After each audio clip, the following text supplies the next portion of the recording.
Okay, Age of Disclosure is right around the corner. This new documentary by Dan Farah, and it is something that's been in the works forever. I mean, they showed it at South by. There's a lot of buzz on it. People have been talking about it. They didn't know where it was going to go. It's going to be on Amazon Prime. It's coming out. It's getting a theatrical release, I think, as well.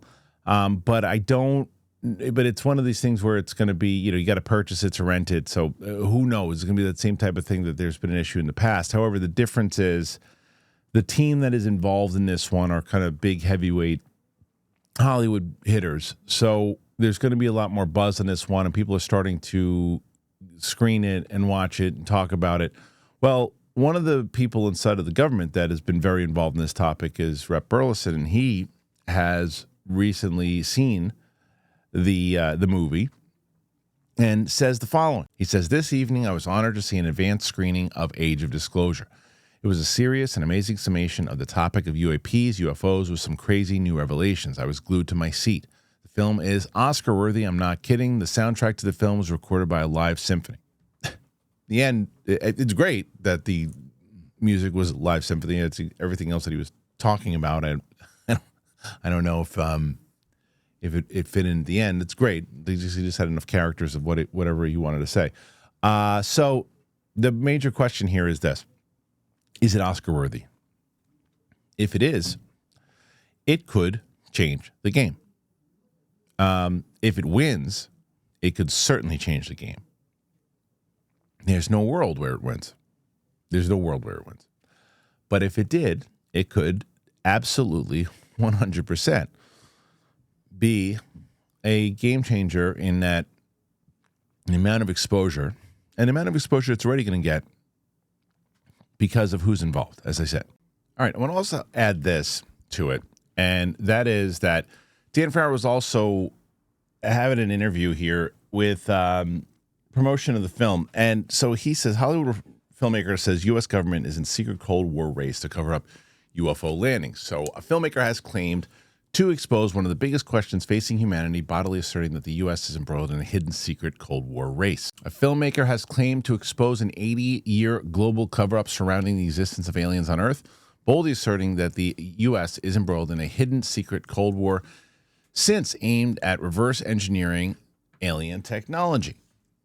Dan Farah, who is coincidentally one of the minds behind the sci-fi movie Ready Player One, explained to Fox News' Brett Baer this week that his latest documentary, The Age of Disclosure, builds on testimony from government whistleblowers. The project also includes conversations with prominent U.S. officials, even Secretary of State Marco Rubio.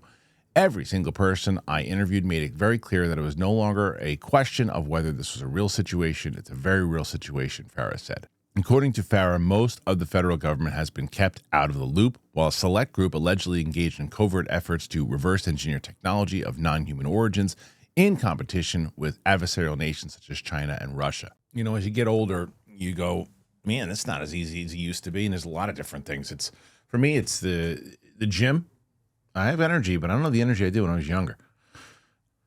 And you got to keep up with your diet, and you're like, hey, I've been doing so good with my diet and everything. I'm still kind of not getting those results that I want.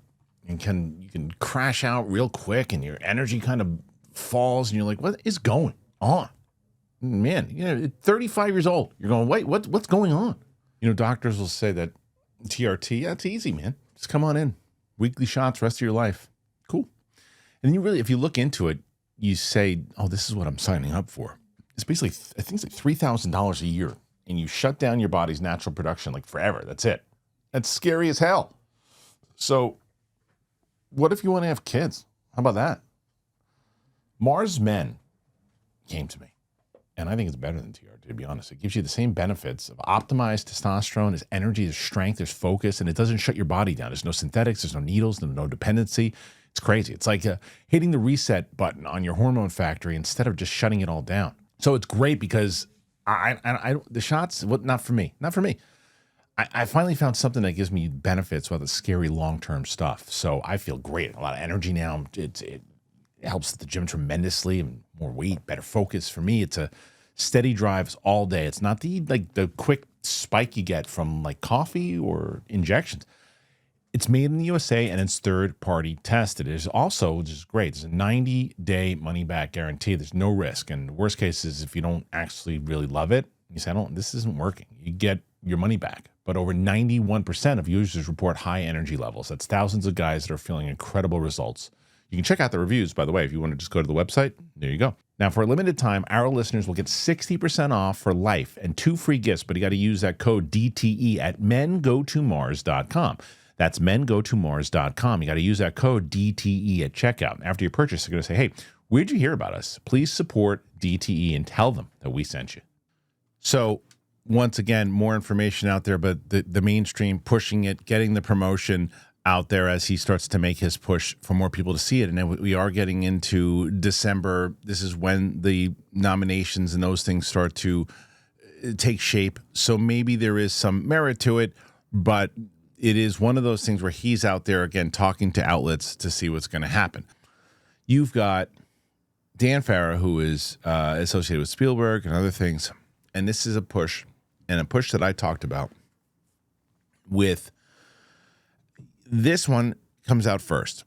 Then Spielberg movie comes out. Then you get Joseph Kosinski's movie that comes out, and then potentially the Trevorrow movie, if not more, coming out down the line.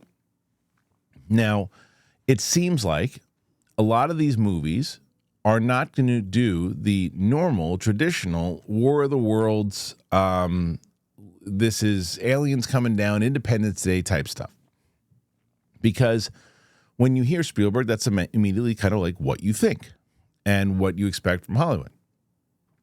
The rumors are that these are about disclosure and the idea of actual government cover-up and all those things, reverse engineering programs and all that. And if you look at whatever, we still don't really necessarily know what Spielberg's movie is, except the fact that at one point the title was Disclosure, and not really sure.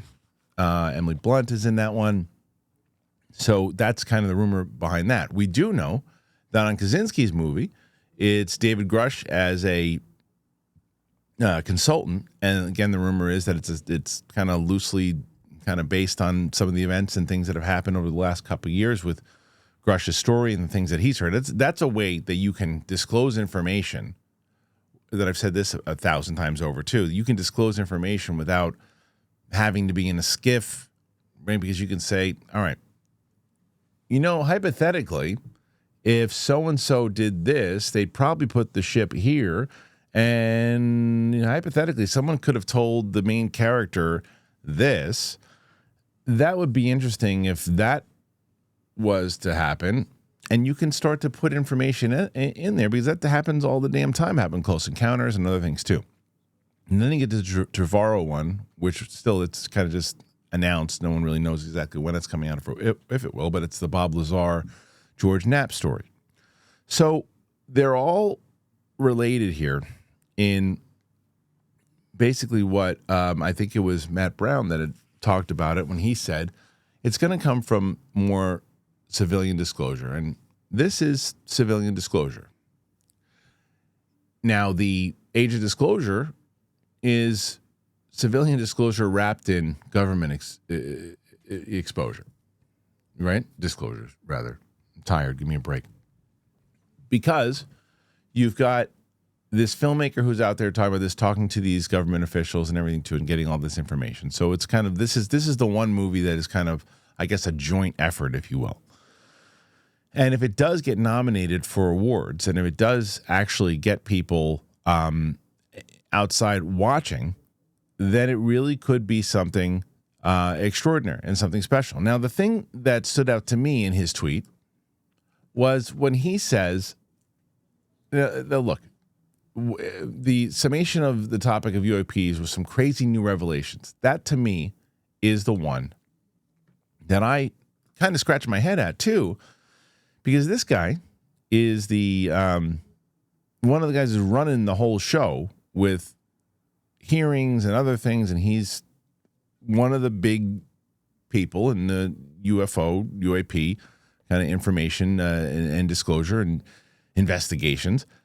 He shouldn't have a lot of new revelations, especially not coming from government. He should know all this stuff. But if even he is going, wait a minute, what the hell is this? Now, maybe that the next day or today, he's making phone calls going, look, I just saw this thing that happened, and so-and-so said this. I want to get those files. I want to learn more about that. Like, how do you push forward? That's what I want to see with age of disclosure. I want to see how it moves forward past it. Is it just because, look, there's a lot of good UFO documentaries. There's a lot of good ones. But they just land, you talk about them, and then they go away. Don't do anything else. Right? I think that there were some that did a lot of good for the discussion. I think that Moment of Contact was one of those. I think the Phenomenon for James Fox, there's a lot of the documentaries that stick with us and go, oh, those are the ones that you should see. The one that always worked for me, the whole reason I'm into this topic in the first place, was the UFOs Investigating the Unknown. It was a 6-part kind of series that I watched. And so there are ones that are very effective. So this could be one of those effective ones. We'll see. I'm not sure.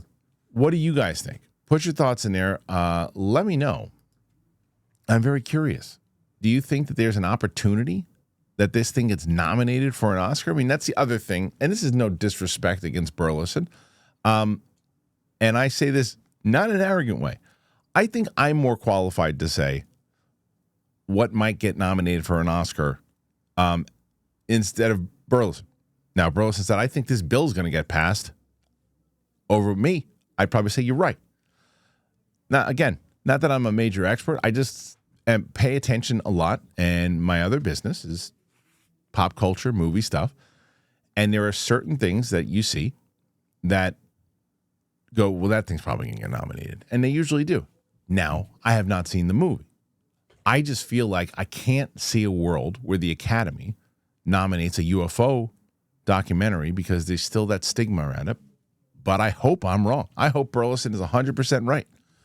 I also have not seen the movie. I could come back to you after I watch it, and I could say, you know what? This movie was put together so well because Dan Farah knows exactly what the hell he's doing. This actually very well could get nominated for an Oscar. Now, a lot of you are going to write, who cares if it gets nominated for an Oscar? Those things don't mean anything anyway. And I can understand where you're coming from. I do think that the Oscars in general are a farce in a lot of ways. There's a lot of things that happen sometimes that I'm not happy with the Oscars, but they do bring a lot of notoriety. They do bring a lot of press, and it would be a huge thing for a movie like this and a topic like this to be involved in the system. But you might disagree. Put your thoughts in there. Let me know. I'm very curious. Will Age of Disclosure be nominated for an Oscar? Please tell me what you think. Are you going to see it? Are you going to check out the movie? Put your thoughts in there. Let me know. I appreciate you, and we'll see you on the flip side. Bye. A lot of people don't know this. Did you know that there's an online cannabis company that ships federally legal THC? It's right to your door. They have found a way to combine THC with carefully selected functional ingredients to target nearly every mood and health concern you can think of. I am talking about Mood.com's incredible line of functional gummies, and you can get 20% off your first order at Mood.com. You got to use that promo code DTE. Whether that's Mind Magic gummies for deep work creativity, PMS support to erase cramps and balance mood swings, or their sexual euphoria gummies to help you feel ready for action and turn every touch into a full body experience. Everything ships right to your door discreetly. No dispensary lines, no awkward conversations, just better days and nights delivered to your doorstep. Best of all, not only is Mood product backed by a 100-day satisfaction guarantee, but as I mentioned, listeners get 20% off their first order if you use that code DTE. Head on over to Mood.com, find the functional gummy that matches exactly what you're looking for, and let Mood help you discover your perfect mood. Don't forget to use the code DTE when you check out to save 20% of your first order. Mood.